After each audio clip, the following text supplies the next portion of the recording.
How's everyone doing? My name is Jalen Chambers, and I'm here to give you all a persuasive speech on the Reconstitution of the United States.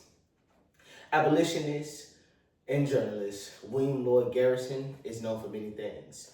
One of those things is burning the United States Constitution. His sentiments expressed by his critique of the document was that it was a covenant with death and it was an agreement with hell. So, like Mr. William Lloyd Garrison, we also find critiques that can be applied to our world, and that is our purpose for being here today.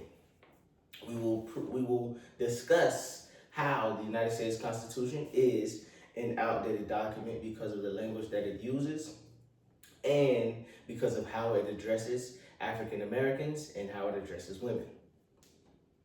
With that being said, let's talk about how the Constitution sees African Americans. According to Article 1, Section 9, which is still a part of the governing document, African people of African descent, are seen as property. This was because the federal government did not want to risk upsetting the state governments about the involvement in the transatlantic slave trade. Some may argue that through documents like the Emancipation Proclamation and the 13th Amendment, that African Americans are no longer seen in this way. However, upon further examining the 13th Amendment itself, it can be seen that slavery is still allowed on grounds of criminality. And especially in today's world, we do find many more people of African descent being incarcerated than any other race.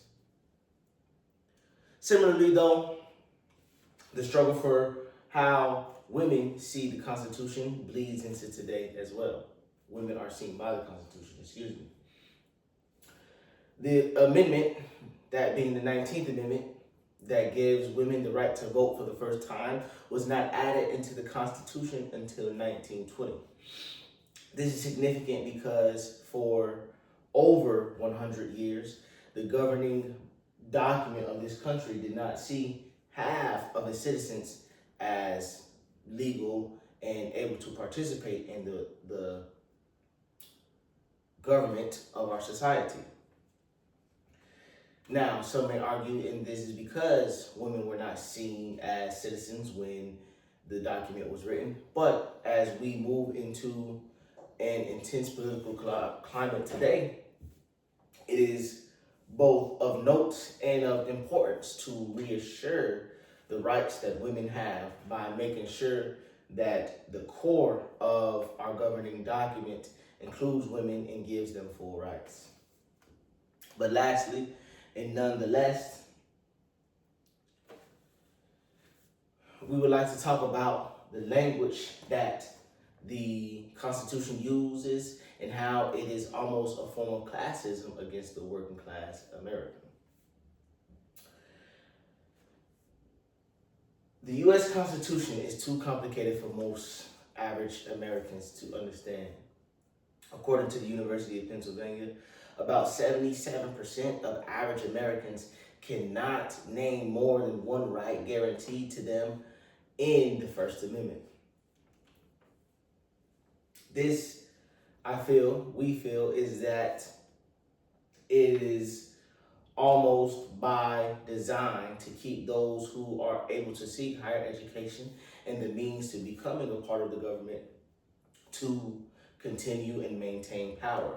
As when the document itself was written, only those who had higher education were allowed to participate in the meetings such as the Continental Congress.